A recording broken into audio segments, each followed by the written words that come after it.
안녕하세요. 허승용 회계사입니다. 요즘 가족법인과 관련된 문의를 정말 많이 받고 있습니다. 가족 간의 자산 이전과 관련해서 워낙 활용이 많이 되고 있기 때문인 것 같은데요. 그래서 오늘은 가족법인을 운영하시거나 준비 중이신 분들을 위해 가족법인과 관련해서 자주 묻는 질문 4가지에 대해 영상을 준비해 보았습니다. 영상 내용 끝까지 확인하시면 가족법인과 관련된 세금 문제에 대해 이해하시는데 많은 도움이 되실 거라 생각됩니다.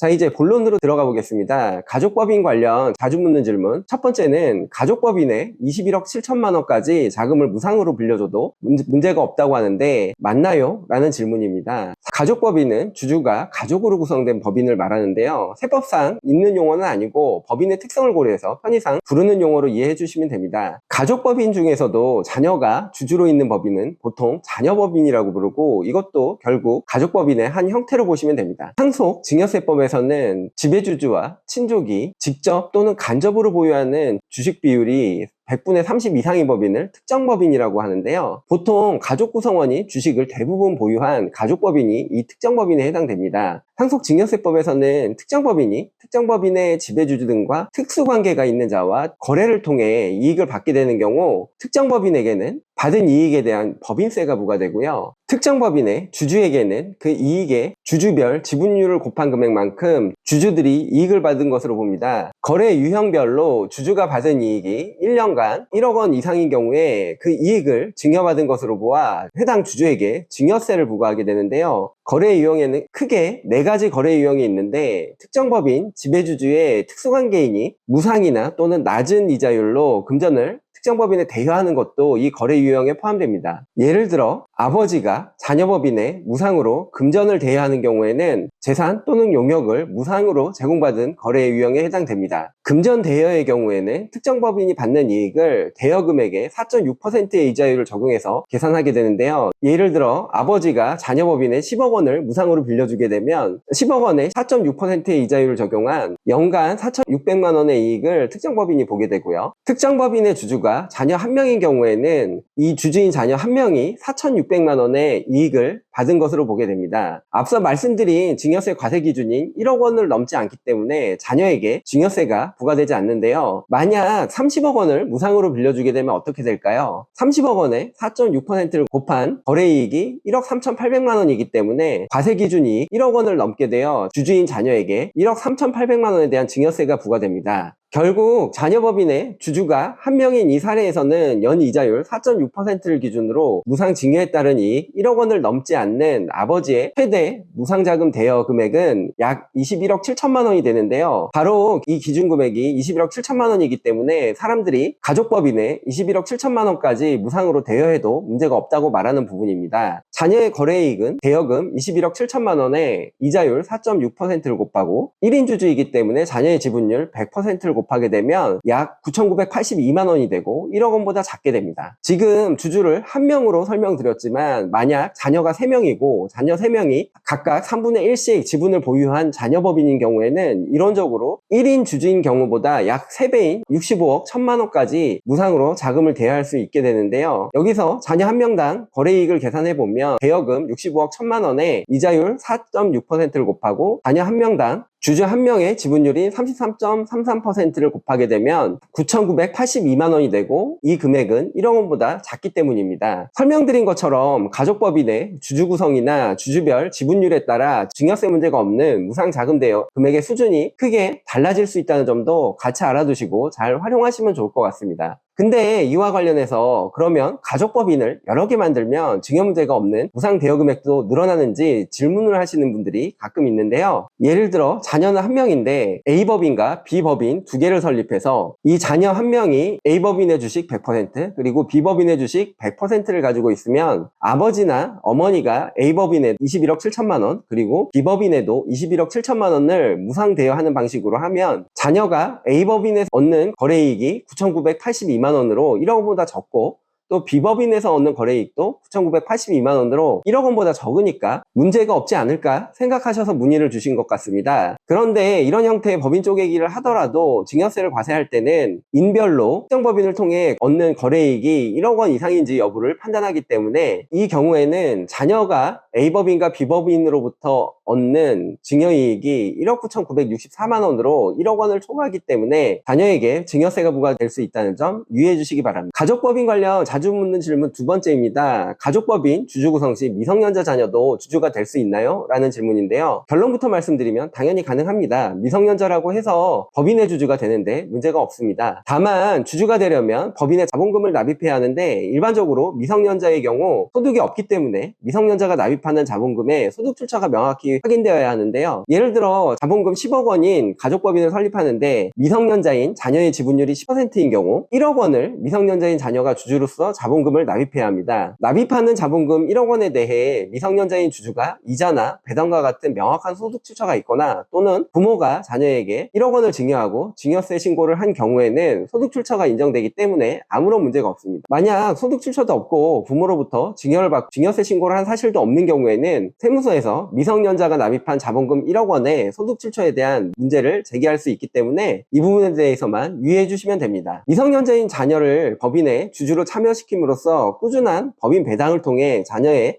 장기적인 소득 출처를 만들어줄 수 있게 되고 자녀는 이 자금을 재원으로 본인 명의의 주식이나 예금, 부동산 취득 등을 통해 합법적으로 재산을 늘려나갈 수 있다는 장점이 있고요. 특히 인별로 연간 2천만 원 이하의 이자나 배당 소득에 대해서는 15.4%의 분리과세로 소득 납세 의무가 종결되기 때문에 이러한 저율의 분리과세 활용을 통해 낮은 세금만을 부담하고 자녀에게 부를 이전할 수 있다는 점도 알아두시면 좋을 것 같습니다. 세 번째 질문입니다. 가족법인을 운영하는데 가족에게 인건비를 지급해도 문제가 없나요? 라는 질문입니다. 가족에 대한 인건비를 처리할 경우 나중에 세금과 관련해서 문제가 생길까봐 걱정이 되셔서 질문을 하시는 경우가 많은데요. 결론부터 말씀드리면 당연히 가능합니다. 그런데 여기에는 조건이 있습니다. 급여 수준에 맞는 법인 관련 업무를 실제로 해야 한다는 건데요. 실제로 일은 하지 않으면서 법인세를 줄이기 위해 가족에 대한 인건비만 지급하고 비용 처리하는 경우라면 나중에 문제가 될 수 있습니다. 대표이사로서 또는 임원으로서 또는 직원으로서 법인의 업무를 수행하고 수행한 업무에 맞는 수준의 급여를 받는 경우라면 문제가 되지 않습니다. 가족이 실제로 업무를 수행하였다는 건 업무일지나 출근기록부, 이메일 수발신 내역, 업무 관련 카카오톡 대화 내용 등 여러 방법 등을 통해 입증이 될 수 있으면 좋습니다. 나중에 국세청에서 해당 직원이 실제 근무를 했는지를 살펴보게 되는 경우 해당 직원의 신용카드 사용 내역이나 교통카드 사용 내역, 출입국 기록 등까지도 확인하는 경우가 있기 때문에 이 부분도 꼭 참고해 주시기 바라고요. 또 한 가지 고려할 부분이 있습니다. 실제로 일을 했다고 하더라도 가족이라고 해서 수행한 업무 수준에 비해 급여를 과다하게 지급하면 이 부분도 문제가 될 수 있습니다. 예를 들어 하루 4시간의 근무를 했지만 하루 8시간의 급여를 지급하거나 동일한 수준의 업무를 하는 다른 직원이나 또는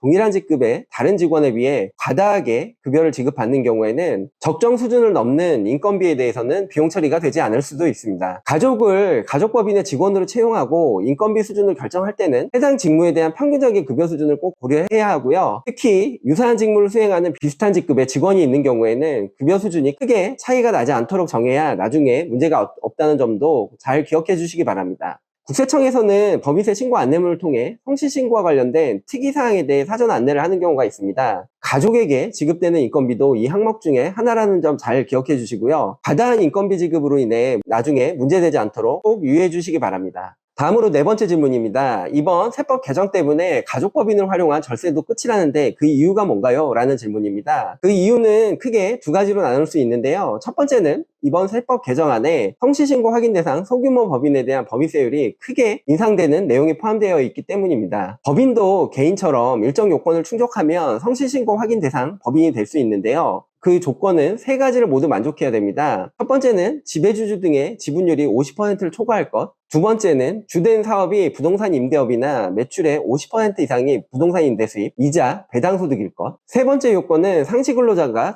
5인 미만일 것인데요. 가족법인이나 자녀법인이 이 조건에 해당되는 경우가 상당히 많습니다. 사실 지금까지는 성실신고 확인 대상 법인이 되더라도 단순히 성실신고 확인서만 제출하면 되었고 세금 측면에서의 불이익은 거의 없었습니다. 하지만 이번 세법 개정안이 통과되면 성실신고 확인 대상 소규모 법인의 경우 법인세율이 크게 인상이 되는데요. 기존에는 과세표준이 2억 원 이하인 법인에 9%의 법인세율이 적용되었지만 세법 개정안에 따르면 이 구간이 사라지고 200억 원 이하 구간 전체에 대해 19%의 법인세율이 일괄 적용됩니다. 지방소득세까지 포함하면 20.9%의 세율이 적용되는 건데요. 과세표준 2억 원 이하 구간의 경우 법인세율이 기존 9%에서 19%로 2배 넘게 올라가기 때문에 성실신고 확인 대상 법인에 해당되는 가족법인이나 자녀법인의 법인세 부담이 크게 늘어날 수밖에 없게 됩니다. 두 번째 이유는 이번 세법 개정안에 특정법인과의 자본거래가 증여세 과세 대상으로 포함되면서 자녀법인을 이용한 절세 전략이 크게 제한될 가능성이 커졌기 때문입니다. 현재 상황에서는 저가 유상감자나 저가 유상증자와 같은 자본거래를 통해 특정 법인으로 부를 이전하게 되면 특정 법인은 받은 이익에 대해 법인세만 내면 되고 특정 법인의 주주에게는 특정 법인이 받은 이익에 대해 증여세는 부과되지 않습니다.